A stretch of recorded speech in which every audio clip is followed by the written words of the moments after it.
İmralı'da yine çok önemli bir görüşme gerçekleşti.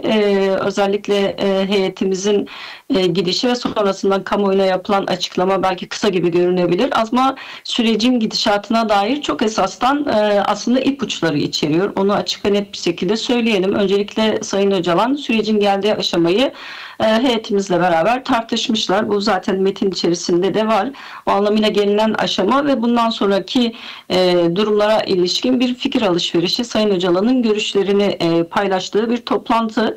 Burada meselenin aslında zorluğuna, meselenin derinliğine, meselenin tarihselliğine dair bir vurgu yine İmralı heyetimizin yaptığı açıklamada özellikle göze çarpıyor. Onu ifade etmek gerekiyor. Yani bunun kangren olmuş bir yaraya döndüğünü ve gerçekten çok özel bir cerrahi operasyonla aslında sürece müdahale edilip çok hassas davrandığını, kendisinin böyle yaklaştığını ifade ediyor ki bu aslında sürekli konuştuğumuz, sürekli tartıştığımız meseleye dairdir. Yine bu sürecin bu kadar kangrenleşmiş olması, Kürt sorununun işte 100 yıl aşkın bir sorun olması meselesi ve acılarla yoğrulmuş bir sorun olması nedeniyle de aslında bütün bu acıları dindirmeye ve yeni bir gelecek ufku, yeni bir kardeşlik hukuku kurmaya dönük bir yaklaşım olduğunu da yine ifade ediyor. O anlamıyla halklar arasındaki ebedi dostluğa olan inancını ve barışa dair olan inancını Sayın Öcalan belirtiyor ki bunların her birisi kelime kelime gerçekten üzerinde konuşulması, üzerine saatlerce tartışılması ve anlaşılması gereken meseleler. Çok gündelik hayat içerisinde genel geçer kavramlar gibi bazı çevreler ele alıyor ama asla öyle olmadığını, özellikle de Kürt sorununu konuştuğumuzda, Kürt sorunu bağlamını Türkiye'de konuştuğumuzda, uzun süren bu çözümsüzlük rejimini, çözümsüzlükten beslenen aklı konuştuğumuzda aslında işimizin ne kadar zor olduğunu, Sayın Öcalan'ın ne kadar zor bir işi başarmaya çalıştığını da o kısa metnin vurgularında görebiliyoruz. O anlamıyla aslında burada hem meselenin zorluğuna hem bu zor meseleyi kendisinin nasıl yönetmeye çalıştığını, nasıl hassasiyetle bu sürece yaklaştığını ve deyim yerindeyse aslında süreci ilerletmek için, sürecin sekteye uğramaması açısından da nasıl kendi cephesinden özen gösterdiğini metnin kendisi, zaten açıklamanın kendisi söylüyor ki bizim heyetimizin kendisinin de bu vurguları vardı. Halihazırda heyetimizle henüz bir araya gelmedik. O anlamıyla geniş kapsamlı değerlendirmeyi daha sonra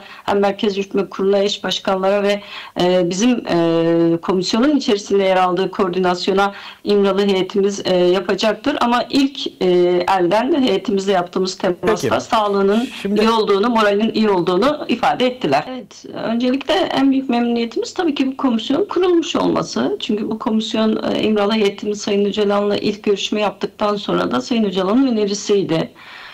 Bütün tartışmalar ve görüşmeler boyunca meclisin önemi, mecliste bulunan muhalefet partileri dahil herkesin bu sürecin bir öznesi olması ve katılması gerektiğine dair Sayın Öcalan'ın çok önemli belirlemeleri vardı. O anlamıyla bugün mecliste 100 küsur yıl sonra Kürt sorunun çözümü için bir komisyon kurulmuş olması ve bunun aslında meclis iradesinin %97'si gibi büyük bir oranının orada temsil ediliyor olması, bir parti dışında herkesin bu komisyonda yer almış olmasının kıymetinin altını çizmek gerekiyor. O anlamıyla bu komisyonu gerçekten önemsiyoruz ve önemi de tarihseldir.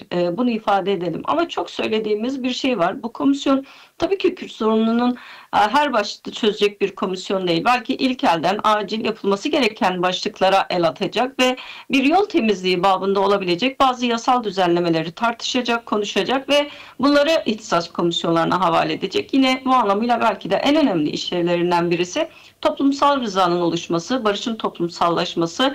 Bu süreçte farklı kesimlerin dinlenerek aslında toplumun kabulünün de oluşmasına bir aracılık vazifesi görecek. Bu da belki de en önemli ikinci işlevlerinden birisi olacak. O anlamıyla bugün itibariyle 7. toplantıyı geride bıraktık. Hani komisyon durdu mu, ilerlemiyor mu gibi çıkarsamalar yapmak için henüz çok erken. Onu ifade edelim. Hani belki bizim beklentilerimiz daha yüksek olduğu için, daha yüksek bir performans, daha yüksek bir çalışma temposu, daha fazla bir çalışma mesaisi beklediğimiz için bu konuda bazı değerlendirmeler olabilir. Bunlar da çok anlaşılır ki biz de bunu defaatle dile getiriyoruz komisyonda.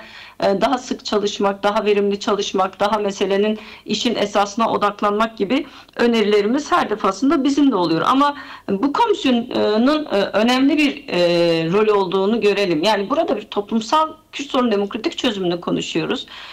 Bu sorun Türkiye halklarının sorunudur diyoruz. 86 milyon yurttaşın sorunudur. Galiba komisyonla ilgili tabii ki farklı bakış açıları da var değil mi? Yani herkes farklı bir şey anlıyor ya da anladığı gibi ya da görmek istediğini tabii anlamaya çalışıyor ama bundan sonrası için komisyon ne yapacak? Yani toplantılar devam edecek mi? İkincisi belki de en önemlisi komisyon Kürt Halk Önderi Abdullah Öcalan'la görüşecek mi? Bir karar var mı yok mu ya da halen tartışılıyor mu?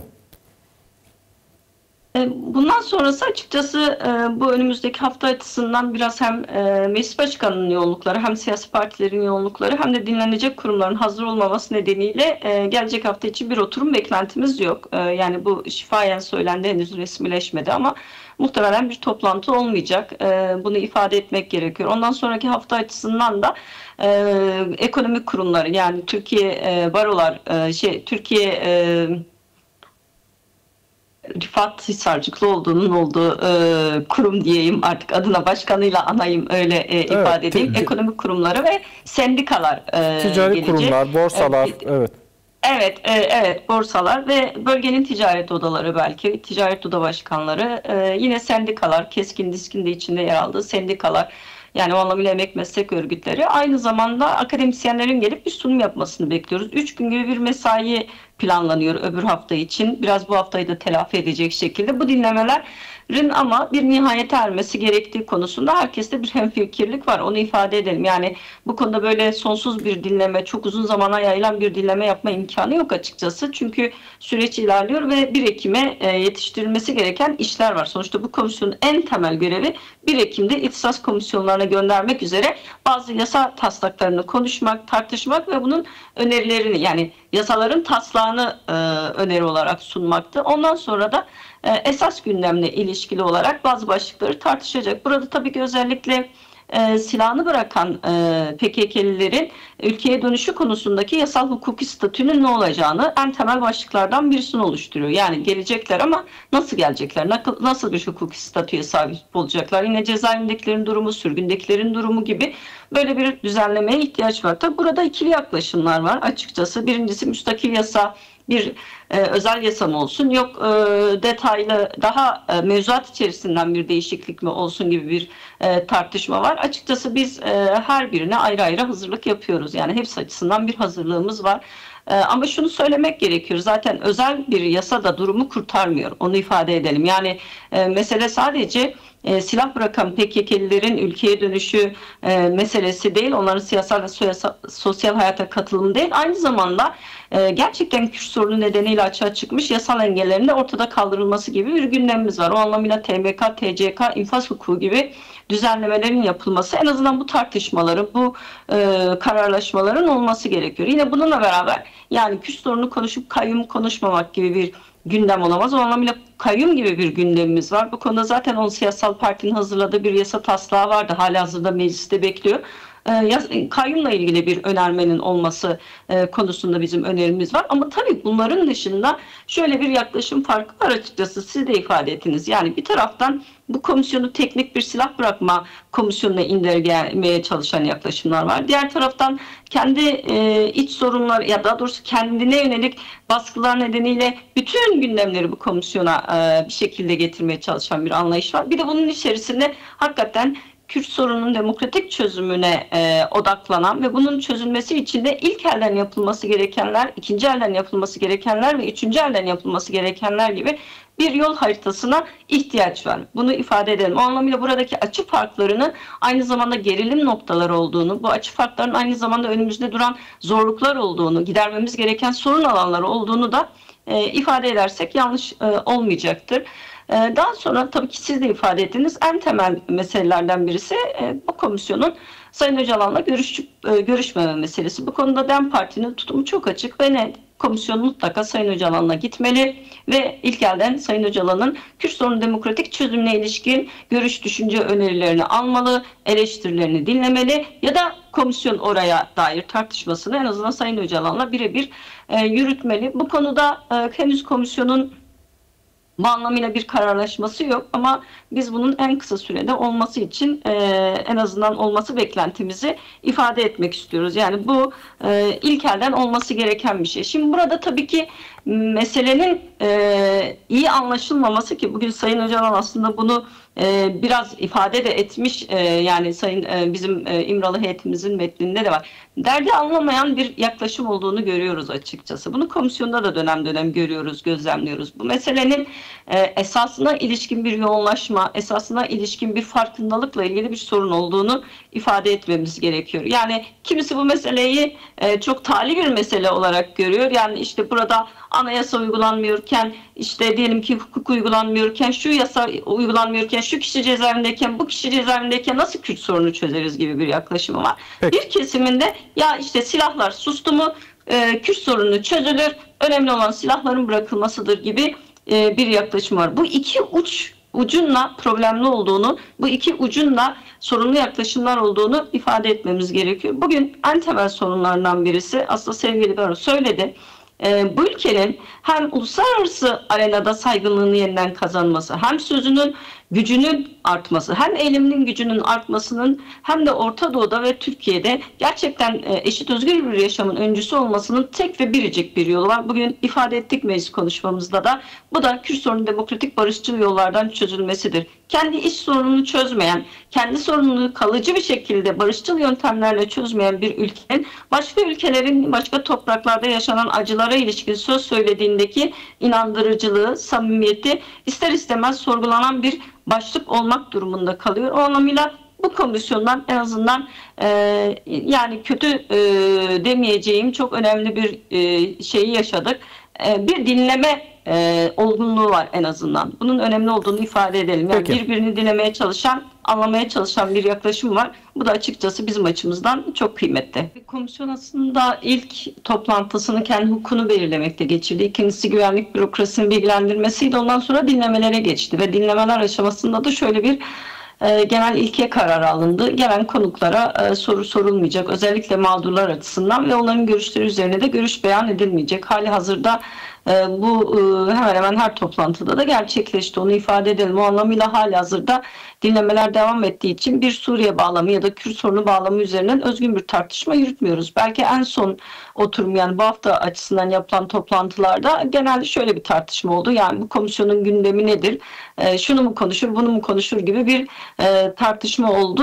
Ama onun dışında özel bir Suriye bağlamında bir tartışma olmadı. Ama bugün, yani özellikle 2 gün önce, yani meclis başkan vekillerine, geçmiş dönem meclis başkanlarını dinlediğimiz zaman da aslında Kürt sorununun aynı zamanda Suriye sorunu, aynı zamanda bir Irak sorunu olduğunu onlar da ifade ettiler. Bu anlamıyla Kürt sorunu, evet belki bugün Türkiye için bir çözümü konuşuyoruz ama aynı zamanda farklı ülkelerde, farklı şekillerde yansımasını bulan çok boyutlu bir sorundan bahsediyoruz Kürt sorunu konuştuğumuzda. Fakat Türkiye'nin Suriye'deki meseleyi, Suriye'deki sorunu getirip Türkiye'deki sorunun önüne koymasına, Türkiye'deki Kürt sorunun çözümünün bir aracı, bir koşulu olarak sunmuş olmasını da kabul etmiyoruz. Sonuçta süreç burada başladı. 1 Ekim itibariyle başladı. İşte eğer deyim yerindeyse Sayın Bahçeli'nin gelip sıralarımıza tokalaşmasıyla başladı ve sonra Sayın Öcalan'ın ilerletmesiyle, çağrılarıyla da ilerledi. O anlamıyla getirip bugün her konjüktürel gelişmede, işte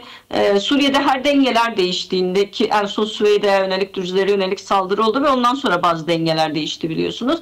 Her dengeler değiştiğinde, konjüktür her değiştiğinde orayı getirip Türkiye'deki siyasetin önüne, Türkiye'deki gündemin önüne birinci gündem maddesi olarak koyduğunuzda Türkiye'deki çözümü de sabote etmiş, Türkiye'deki süreci de aslında geriletmiş oluyorsunuz ya da sürecin önüne önemli bir bariyer çekmiş oluyorsunuz. Öncelikle bunu doğru bulmadığımızı ifade edelim. Biz ilk günden beri şunu söyledik DEM Parti olarak. Türkiye'de Kürt sorunun demokratik ve barışçıl yollardan çözülmesi, Suriye'deki Kürt sorununun çözümü açısından da, Suriye sorununun, Suriye'deki demokratik geçiş açısından da çok kritik bir önemde. O anlamıyla burada gerçekten her parçaya etki edebilecek, her yere etki edebilecek, yani Başur'u da, Rojava'yı da, Rojilat'ı da etkileyecek bir süreç yürütülüyor. Türkiye'de yürüyen süreci böyle ele almak gerekiyor. Pozitif çıktıları çok geniş bir zeminde olacak. Hatta sadece 4 parça Kürdistan'la değil, aynı zamanda bütün Orta Doğu'ya etkileri çok geniş bir zeminde olabilecek bir çözümden bahsediyoruz. Sayın Öcalan bunu zaten böyle tarif ediyor. Çok açık ve net bir şekilde. Buna dair sadece bir tarif yapmıyor, aynı zamanda önermeleri de var. Hani model de tarifliyor ya da nasıl olması gerektiğini de ifade ediyor. Onu ifade edelim. Şimdi Türkiye'nin hassasiyet diye ortaya koyduğu şeylere iyi bakmak gerekiyor. Bugün Türkiye, Kürtlerin oradaki varlığını bir hassasiyet, oradaki kendi özgün kimlikleriyle var olmayı, kendi topraklarında özgür, eşit bir yaşam kurmalarını ve Suriye'deki yönetime eşit ve özgür koşullarda katılmalarını, kolektif haklarının, yani halk olmaktan kaynaklı kolektif haklarının anayasal güvenceye alınması meselesini bir güvenlik sorunu olarak işaretliyor. Şimdi burada bir paradoks olduğunu görüyoruz. Burada bir sorunsallık var. Siz sorunu yanlış tariflediğiniz zaman doğal olarak çözümü de yanlış tariflemiş oluyorsunuz. Doğal olarak yanlış bir şeyi de çözüm olarak da yapmış oluyorsunuz. Şimdi Suriye gibi bir yapıdan bahsediyoruz. 8 Aralık'ta rejim değişmiş. Bakın, rejim değişiklikten sonra Aleviler katliamdan geçmiş Laskiye Tartus bölgesinde. Yetmemiş, Süveyda'da Dürziler katliamdan geçmiş. Dürzi misin söyle deyip kafasını uçurmuş insanların, uçurmuşlar. Şimdi böyle bir zihniyetten bahsediyoruz. Biz soruyoruz. Bir Kürt olarak, bir siyasetçi olarak, bir kadın olarak ben soruyorum. Bugün tehditvari açıklama yapan hükümetin her bir üyesine de, yarın öbür gün Kürtleri Kürt olduğu için katletmeye geldiklerinde kim Kürtleri koruyacak? Kürtlerin güvencesi kimdir? Kime güvenecek Kürtler? Ya da şöyle söyleyelim, IŞİD Kobani'ye saldırdığı zaman güvencesi kimdi Kürtlerin? Kim Kürtlerin yardımına koştu? Yani bunu görmemiz gerekiyor. 10 bin gencini toprağa verdi Kobani'de Kürtler. 10 bin içerisinde tabii ki devrimciler, internasyonalist yoldaşlar da vardı. Ama 10 bin insanı bir savaşta yitirmek az bir şey midir? 10 bin candan bahsediyoruz. Bu kadar büyük bedel ödemiş bir halk, bu kadar büyük acılar çekmiş bir halka şimdi hiç ne olduğunu tam olarak karakteri oturmamış, altında binlerce milis ordusu, çete yapılanması, Selefi cihatçı yapılanması olan ve gerçek anlamda da hiçbir pratiğiyle de insanlara güven vermeyen, güvence vermeyen, hiçbir halka, hiçbir inanca güvence vermeyen bir yaklaşımı öne çıkarıp, bir partiyi, bir HTŞ'yi ya da El-Şara yönetimini öne çıkarıp orada eşitlikçi, özgürlükçü ve Türkiye'ye hiçbir hasmane tutumu olmayan, Türkiye ile dostluk ilişkilerini, kardeşlik ilişkilerini pekiştirmek dışında tek bir derdi olmayan Kürtleri de bir güvenlik sorunu, bir tehdit olarak görmenin kendisi zaten en büyük tarihsel yanılgıdır. Bunu ifade edelim. Bugün Türkiye'nin yapması gereken ve bizim de beklentimiz, bugün en başta Kürtlerin, Suriye'deki Kürtlerin elini tutmalıdır. Suriye'deki Kürtlerle yan yana durmalıdır. Suriye'deki demokratik geçiş için yapıcı katkılar sunmalıdır. Bunun yolu tehditler savurmak, bunun yolu oradaki SDG'yi, SDG yapılanmasını ya da Demokratik Suriye, Kuzeydoğu Suriye yönetimini düşman olarak göstermek, kriminal bir yapı olarak tarif etmek asla ve asla değildir. Bir halkın halk olmaktan kaynaklı haklarını savunması, kendi topraklarını savunması, öz yurdunu savunması, kimliğini savunması, bunları da yaşadığı ülkenin sisteminde eşit, özgür olarak temsil edilmesini istemesi bir tehdit olamaz. Ne o ülkeye tehdittir, ne komşu ülkelere tehdittir. O anlamıyla biz şuna inanıyoruz ki dün gerçi kısmen bütün bu açıklamalardan geri dönen, daha yumuşak bir açıklama yaptı Sayın Hakan Fidan'ın dün bir açıklaması vardı. Yani orada Kürtlerin de diğer etnik kimliklerin de haklarını, anayasal haklarını, dil haklarını güvence altına almasına bir şey demiyoruz gibi bir açıklama vardı. Şunu açık ve net söyleyelim. Bugün barışçıl dış siyaset ve barışçıl iç siyaset Türkiye'ye kazandıracak tek yoldur.